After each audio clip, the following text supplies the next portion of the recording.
Savoir, c'est bien, tout savoir, c'est mieux. Avec Design Plus, je te propose de rencontrer ensemble les designers français qui vont te permettre de développer tes connaissances et d'apprendre. Bonne écoute! Si tu veux mieux comprendre tes utilisateurs, tu dois t'intéresser au design comportemental. Aujourd'hui, cet épisode qui dure presque 1h50 est disponible uniquement pour les abonnés premium de Design Plus. En plus d'écouter cet épisode tout de suite, les abonnés premium ont aussi accès à un super bonus que j'ai réussi à négocier avec Marc. Pour chaque abonné premium, Marc offre un exemplaire de son livre. Pour ton information, ce livre coûte 26,90 € chez Amazon et c'est une bible sur le sujet. Alors, en devenant abonné premium, tu pourras avoir accès à d'autres bonus comme celui-ci. Et ce n'est pas fini. Tous les abonnés premium peuvent écouter tous les nouveaux épisodes sans aucune publicité. Ils peuvent donc se concentrer au maximum sur chaque épisode. Alors n'hésite plus et viens écouter maintenant cet épisode et t'abonner en cliquant sur le lien designplus.supercast.com qui se trouve dans la description de cet extrait pour découvrir les tarifs et les nombreux avantages en étant abonné premium. Alors je te dis à tout de suite dans la communauté premium de Design Plus.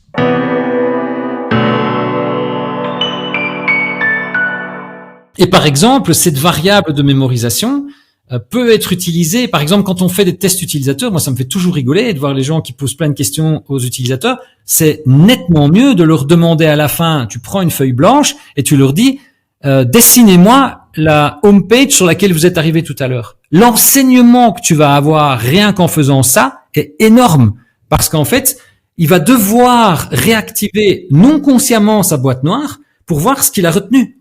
Et donc, ce qu'il va dessiner, c'est soit ce qu'il a interpellé, soit ce qu'il a emmerdé.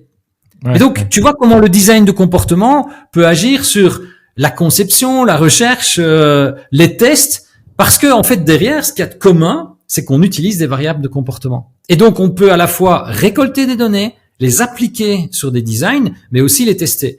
Et nous, on utilise, donc je t'ai dit, il y a 180 fonctions cérébrales, nous, on utilise 80 variables comportementales.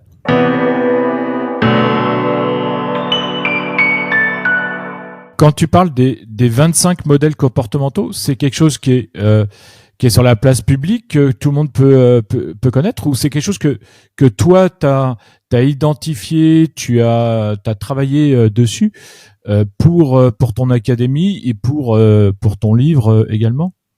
Alors, il y a des modèles, je serais très présomptueux de dire que j'ai inventé tous les modèles, parce que en fait, en gros, si tu veux, ce qui se passe, c'est que à force de lire des éléments sur des variables qui sont analysées par des scientifiques, la synthèse de cela amène à des matrices de comportement.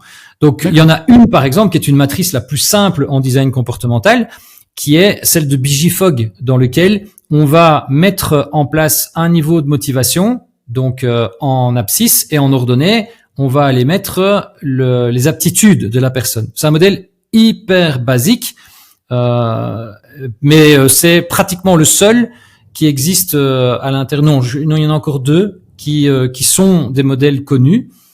Et autrement, tous les autres, c'est moi qui les ai créés au fur et à mesure.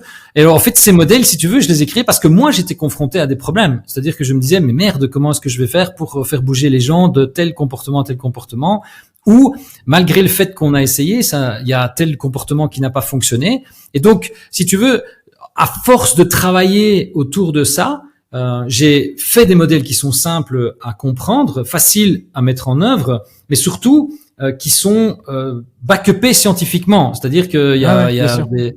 Alors évidemment, il y a toute la littérature de Kahneman, Tversky, Damasio, etc., qui sont aussi des pontes dans le domaine, qui eux ont vraiment amené une compréhension sur les comportements humains qui est très importante. Et évidemment, ça fait partie des informations sur lesquelles je me suis aussi basé, en plus des recherches scientifiques sur les neurosciences. D'accord, ok.